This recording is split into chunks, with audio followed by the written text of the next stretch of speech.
नमस्कार दोस्तों, आज का हमारा टॉपिक है शिक्षा मनोविज्ञान के अंतर्गत अधिगम यानी कि सीखना, जिसे हम अंग्रेजी में लर्निंग कहते हैं।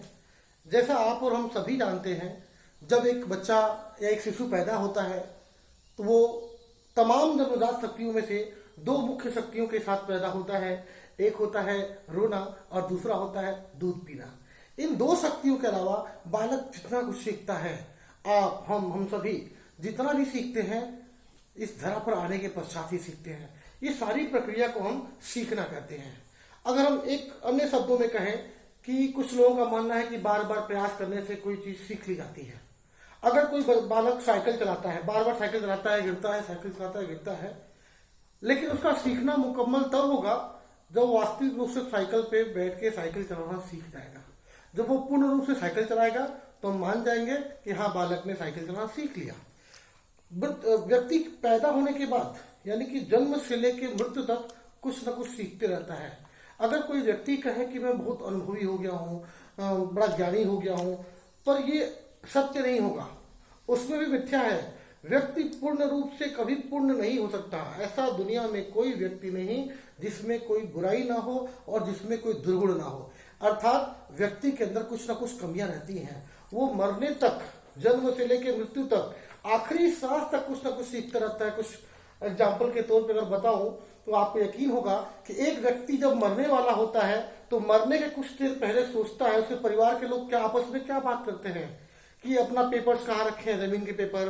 अगर कोई महिला है तो अपने गहने कहाँ रखी है। आपस में लोग पूछते हैं कि एक बार दादी से पूछ लो गहने कहाँ रखी हैं, अपने जो पैसे हैं छुपा के कहाँ रखी हैं। लोग मरने के पहले एक स्वार्थ भाव को दिखाते हैं। लोगों को पूछना जरूरी भी है, क्योंकि हमारे बुजुर्गों ने जो पैसा या जो कुछ संपत्ति हमारे लिए रखा है उनको बताना आवश्यक भी होता है।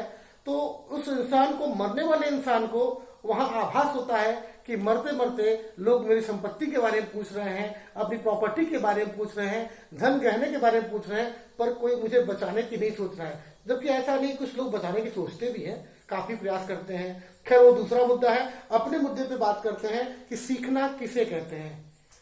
कई लोग अधिगम के शब्द से परिचित नहीं होंगे। सीखने को हम दूसरे भाषा में या कहें कि एक मनोवैज्ञानिक भाषा में अधिगम कहते हैं। अधिगम आशय सीखना, जिसको अंग्रेजी में लर्निंग कहा गया है। सीखने की परिभाषाओं के बारे में चर्चा करेंगे तो कुछ मनोवैज्ञानिकों ने अपने विचार दिए हैं, जिसमें स्किनर महोदय का सबसे बड़ा विचार उनका कहना है कि सीखना व्यवहार में उत्तरोत्तर सामंजस्य की प्रक्रिया है।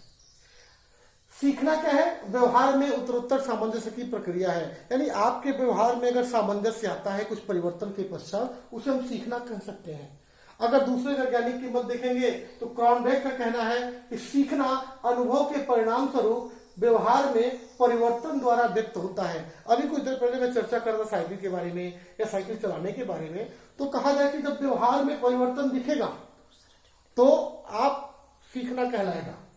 यानी कि सीखना क्या है? अनुभव। हम कुछ अनुभव करते हैं, अनुभव के बाद अगर हमारे व्यवहार से वो गुण या वो चीज जो सीखना चाहते हैं वो दिख रहा है, परिलक्षित हो रहा है, तो वो व्यक्त हो रहा है, तो उसे सीखना कहेंगे। अगर तीसरे मनोवैज्ञानिक की बात करें जिनका मानना है वुडवर्थ महोदय का कि नवीन ज्ञान एवं नवीन प्रतिक्रियाओं को प्राप्त करने की प्रक्रिया को सीखना कहते हैं। जितने भी नए ज्ञान है, जितने भी नए प्रोसेस है, उसको अगर कोई मानव सीख जाता है, हम और आप सीख जाते हैं और सीखने के बाद अपने व्यवहार को प्रकट करते हैं, जिसे हम सीखना कह सकते हैं। अगर अगली बात करें तो गेट्स महोदय का कहना है कि सीखना अनुभव एवं प्रशिक्षण द्वारा व्यवहार में परिवर्तन है। हम कुछ ना कुछ अनुभव महसूस करते हैं।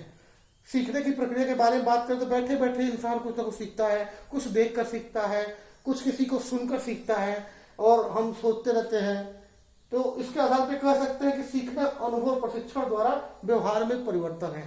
अभी एक परिभाषा छूट रही थी हमसे क्रॉनक्रो के अनुसार, जिन्होंने कहा है कि सीखना आदतों, ज्ञान एवं आवृत्तियों का अर्जन है। सीखना क्या है?